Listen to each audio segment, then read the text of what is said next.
नमस्कार दोस्तों, मैं सचिन राय। मेरे YouTube channel PAT with Sachin में फिर से आपका स्वागत है। जैसे कि हमने पिछले वीडियो में जो हमारा 21वां वीडियो था उसमें पशुपालन विज्ञान से संबंधित कुछ क्वेश्चन हल किए थे और आज भी हम पशुपालन से संबंधित महत्वपूर्ण प्रश्न हल करेंगे जिसमें कि आपको नए नए जानकारी मिलेगी। और इसके अगले वीडियो जो आएंगे अभी उसमें भी मैं अभी पशुपालन की ही वीडियो लेके आ रहा हूँ, क्योंकि अभी बहुत सारे पीएटी के जो पुराने क्वेश्चन है उनको भी हम हल कर रहे हैं और लगभग जो है एक क्वेश्चन यहाँ से बनता है, चाहे वो पीएटी का एग्जाम हो या ऑल इंडिया का कोई सा भी एग्जाम हो। जैसे मध्य प्रदेश में जबलपुर में नानाजी देशमुख यूनिवर्सिटी है, वहां पर भी ये पेपर होता है पशु डिप्लोमा वाला, तो वहां भी ये क्वेश्चन बहुत सारे इसमें से आते हैं। और जैसे एनडीआरआई यानी national dairy research institute Karnal Haryana में, यहाँ पर भी एग्जाम होता है सिलेक्शन के लिए, यहाँ पर भी ये क्वेश्चन आपको देखने को मिलेंगे। तो बने रहिए मेरे साथ में वीडियो के लास्ट तक। चलिए हम स्टार्ट करते हैं। तो हमारा आज का पहला क्वेश्चन है कि एल्वोलाइज किसे कहते हैं या एल्वोलाइज क्या है। एल्वोलाइज ये दूध कूप है जहाँ पर बहुत सारे छोटी छोटी नलिकाएं मिली होती है और वहीं से दूध का निर्माण होता है, और फिर जब वहां से दूध का निर्माण होता है तो दूध कूप में भरा जाता है और वहां से थन के माध्यम से निकल बाहर आता है। और इसको बाहर लाने का काम कौन सा करता है, जो बॉडी में एक ऑक्सीटोसिन हार्मोन्स रहता है वो उसका महत्वपूर्ण योगदान रहता है। जैसे दोस्तों आपको पता है, जैसे यदि आपने पशुपालन विज्ञान पढ़े होंगे तो आपको पता है कि जैसे दूध दोहन का कार्य जो है 7 मिनट में समाप्त हो जाना चाहिए। यदि 7 मिनट में यदि दूध दोहन का कार्य यदि समाप्त नहीं हुआ तो ऑक्सीटोसिन हार्मोन्स काम करना बंद कर देता है और दूध उतरना भी बंद हो जाता है। इसीलिए दूध दोहन का कार्य 7 मिनट के अंदर हो जाना चाहिए। तो अभी हम एल्वोलाइज की बात कर रहे थे, यानी दूध कूप। अब इसके बाद में सेकंड क्वेश्चन हमारा ये कहता है कलिंग, कि कलिंग क्या है। कलिंग एक पशुपालन में अपनाए जाने वाली एक विधि है जिसमें हम क्या काम करते हैं कि बीमार पशुओं को स्वस्थ पशुओं से अलग कर देते हैं, ताकि क्योंकि पशुओं में संक्रमित बीमारी बहुत ज्यादा फैलती है, क्योंकि एक ही स्थान में रहना, एक ही जगह में खाना और एक ही आहार खाना। तो इसलिए जैसे संक्रामक बीमारी की मैं बात करूं तो जैसे बहुत ज्यादा फैलने वाली रेंडर पेस्ट है, जैसे माता पशु फ्लैग यानी इसे ये बोलते हैं, या फिर दूसरी एंथ्रेक्स जो बैसिलस एंथ्रेक्सिस जीवाणु के द्वारा फैलती है। और इस जीवाणु को या ये दोनों बीमारी को कॉन्टाजेनियस डिसीज भी कहते हैं। तो बीमार पशुओं को स्वस्थ पशु से अलग करना कलिंग कहलाता है। ये हमारा दूसरा पॉइंट था। अब तीसरा पॉइंट में हम क्या देखेंगे कि कास्टिंग क्या होता है। कास्टिंग मतलब ये पशुओं में भी अपनाई जाने वाली विधि है, इसे कास्टिंग यानी बधियाकरण बोलते हैं। और ये विधि जो है कास्ट्रेशन एक इसको बोलते हैं, कास्ट्रेशन जिसे बधियाकरण बोलते हैं। तो इसमें क्या करते हैं, पशु को जमीन में गिरा देते हैं और एक बर्डीजो कास्ट्रेटर आता है जिसे बर्डीजो वैज्ञानिक ने दिया था, और उसके माध्यम से एक कैंची की तरह होता है, इसके माध्यम से उसकी जो वृषण कोशिकाओं को दबा देते हैं और वो निष्क्रिय हो जाती है और वो काम करना बंद कर देती है और पशु जो है बधियाकृत हो जाता है। अब हम आगे चलते हैं नंबर 74। तो फ्लैशिंग क्या है। फ्लैशिंग यानी जो गर्भित गाय है। फ्लैशिंग एक विधि है जो गर्भित गाय रहती है, तो हम राशन तो हम खिलाते हैं, बाकी पशुओं को भी समान राशन खिलाते हैं, लेकिन गर्भित जो गाय रहती है वो गर्भ धारण करने के बाद उसे हम अतिरिक्त आहार खिलाते हैं, उसे फ्लशिंग कहते हैं। कहने का तात्पर्य है जैसे सामान्य हम चारा खिलाते हैं, लेकिन जब ये गर्भित हो जाती है तो 1 माह बाद से हम उसको गर्भित राशन देना चालू कर देते हैं। उसमें दाना आता है और खली आती है, ऐसे बहुत सारे जो है खाद्य पदार्थ हम उसे देते हैं, तो उस क्रिया को फ्लशिंग बोलते हैं। नंबर 5वां पॉइंट हमारा ये कहता है कि सींगरोधन, डीहॉर्निंग जिसे कहते हैं। कहने का तात्पर्य है कि पशुओं की सींग को हटा देना, या फिर पशु की कलिकाएं निकल रही है सींग की जो नवजात पशु से, तो उसको निकलने से पहले ही वहीं पर नष्ट कर देना। तो डीहॉर्निंग की बहुत सारी विधि है, एक तो छल्ला विधि है और देसी विधि है। इन विधि के माध्यम से ही पशुओं में डीहॉर्निंग किया जाता है। और बहुत सारे ऐसे केमिकल या रासायनिक पदार्थ भी आते हैं जिनके माध्यम से डीहॉर्निंग किया जाता है। तो दोस्तों आप ये नहीं समझना कि मैं आपको मैं डेफिनेशन बता रहा हूं, नहीं। क्वेश्चन ये बनता है कि सिंग रोधन किसे कहते हैं, तो पूछ लेता है कि डी हॉर्निंग या फिर और भी बहुत सारे ऑप्शन दे देता है। तो हमें याद रखना पड़ेगा कि डी हॉर्निंग को हम सिंग रोधन कहते हैं। नंबर 6वां क्वेश्चन हमारा ये है कि मोहेयर, मोहेयर किसे कहते हैं। तो मोहेयर एक प्रकार से बाल ही होता है। तो ये अंगोरा नस्ल की ये बकरी होती है जो कि शीत वाले क्षेत्रों में पाई जाती है, जैसे जम्मू कश्मीर साइड, ऐसे वाले जो जोन है वहां पर ये बकरी पाई जाती है। तो इस बकरी के बाल इतने मुलायम और एकदम सफेद होते हैं कि महीन ऊन बनाने के लिए या स्वेटर बनाने वाली ऊन के लिए इसके बालों का उपयोग किया जाता है। तो यही है अंगोरा नस्ल के बकरी के बाल जो मुलायम और सफेद होते हैं, उन्हें मोहेयर कहते हैं। अब इसके बाद में नंबर 7 की हम बात करेंगे कि पश्मीना क्या है। पश्मीना भी एक प्रकार का बाल है जो कश्मीरी नस्ल की बकरी से हमें मिलता है, और इसका बाल से ज्यादातर जो है सर्दी के कपड़े बनाए जाते हैं, ये भी बाल ही होता है। अब नंबर 8 की हम बात करेंगे कि पिका क्या है। पिका एक बीमारी है और ये ज्यादातर जो है दुधारू पशुओं में होती है। और ये क्यों होती है, ये फास्फोरस की कमी से होता है। तो आपको ध्यान रखना होगा कि पिका क्या है, ये क्वेश्चन बहुत आता है नेशनल और इंटरनेशनल वाले एग्जाम जो है उसमें बहुत ज्यादा ये पूछा गया है। इसके बाद में हम नंबर 9 की हम बात करेंगे कि सर्रा क्या है। सर्रा जो है ये भी एक रोग है, जो सर्रा वैसे हमारे मध्य प्रदेश जोन में देखने को नहीं मिलता। वो इसलिए नहीं मिलता है क्योंकि हमारे मध्य प्रदेश में ऊंट का पालन नहीं होता है। लेकिन यदि हम राजस्थान में जाए तो वहां ऊंट का पालन होता है, और भी यदि कुछ राज्य में जाए जैसे गुजरात साइड के जोन जाए जो राजस्थान से लगे हुए, वहां भी ये पाया जाता है। तो ऊंट जो ऊंट में होने वाले रोग को सर्रा रोग कहते हैं, और ये प्रोटोजोआ के कारण होता है। अब इसके बाद हम, और प्रोटोजोआ एक क्या है, परजीवी है। फिर इसके बाद हम 10वां पॉइंट देखेंगे कि सूखा काल किसे कहते हैं, जैसे ड्राई पीरियड। सूखा काल किसे कहेंगे, जैसे ड्राई पीरियड। जैसे दोस्तों, जैसे गाय में बहुत सारे पीरियड आते हैं, एक तो लैक्टेशन पीरियड, ड्राई पीरियड, और फिर बहुत सारे और जेस्टेशन पीरियड भी आता है। तो लैक्टेशन पीरियड यानी उस अवस्था को कहते हैं जब गाय दूध देती है। तो लगभग जो है एक गाय प्रति ब्याह 300 दिन का होता है, यानी वो लगभग जो है एक गाय 300 दिन तक दूध देती है।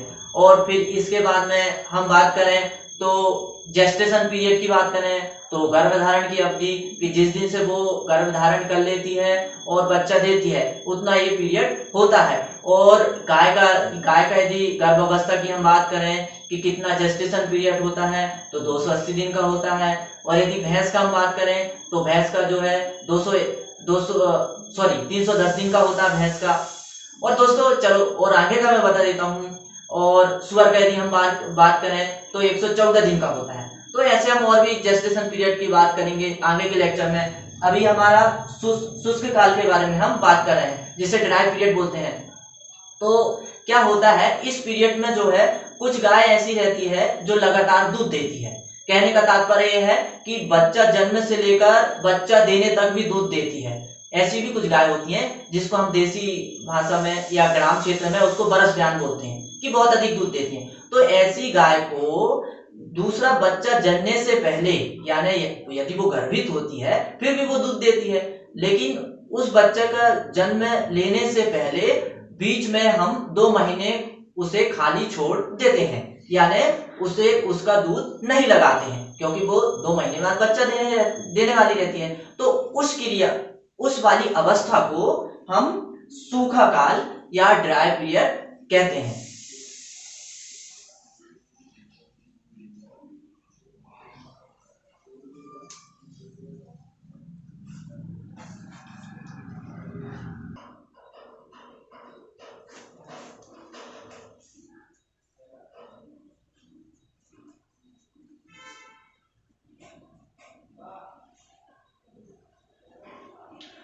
तो दोस्तों अभी तक हमने पीछे जो है इसके पीछे हमने पशुपालन से संबंधित कुछ विधियों के बारे में देखा कि किस विधि को क्या कहते हैं, जैसे कास्टिंग किसे कहते हैं, फ्लेशिंग किसे कहते हैं, कलिंग किसे कहते हैं, ये सारी चीज देखे। लेकिन इसके बाद हम देखेंगे अब पशुपालन से संबंधित कुछ अनुसंधान संस्थान जो भारत में है, और यही अनुसंधान संस्थान जो है भारत में जो भी पशुपालन से संबंधित क्रियाएं होती हैं और वही इसमें कार्य करते हैं। जैसे एनडीडीबी का मतलब होता है नेशनल डेयरी डेवलपमेंट बोर्ड, जिसकी स्थापना 1965 में हुई थी।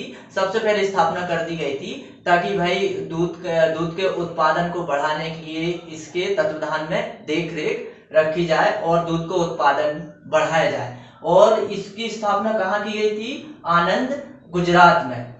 इसके बाद में दोस्तों आपको एनडीडीबी के बारे में हमने देख लिए। अब हम बात करेंगे एनडीआरआई। एनडीआरआई यानी नेशनल डेयरी रिसर्च इंस्टीट्यूट, यानी राष्ट्रीय डेयरी अनुसंधान संस्थान, करनाल, हरियाणा में। इसको तो दोस्तों आप सभी लोग जानते हैं क्योंकि ये बहुत बड़ा संस्थान है और डेयरी के सारे कार्यक्रम वहां से नए नए गाय की किस्में भी निकाली जाती है और अच्छी ब्रीड भी निकाली जाती है, जो जिन्हें कहते हैं मिल्ची ब्रीड और संकर नस्लें, जो है जो दूध उत्पादन बढ़ाने में मदद करती है। और इसकी स्थापना हुई थी करनाल में जो है 1955 में। अब इसके बाद में हम इसी में थोड़ी हम बात करें कि 13 जनवरी 1970 भारतीय डेयरी निगम स्थापना, आनंद, गुजरात में। एनडीडीबी 1965 के बाद में फिर एक संस्था बनाई गई कि निगम की स्थापना भी की जाए सोसाइटी की, ताकि एक समूह बन जाए और दूध उत्पादन में ये भी थोड़ी मदद करे। तो 13 जनवरी 1970 में भारतीय डेयरी निगम स्थापना आनंद, गुजरात में की गई।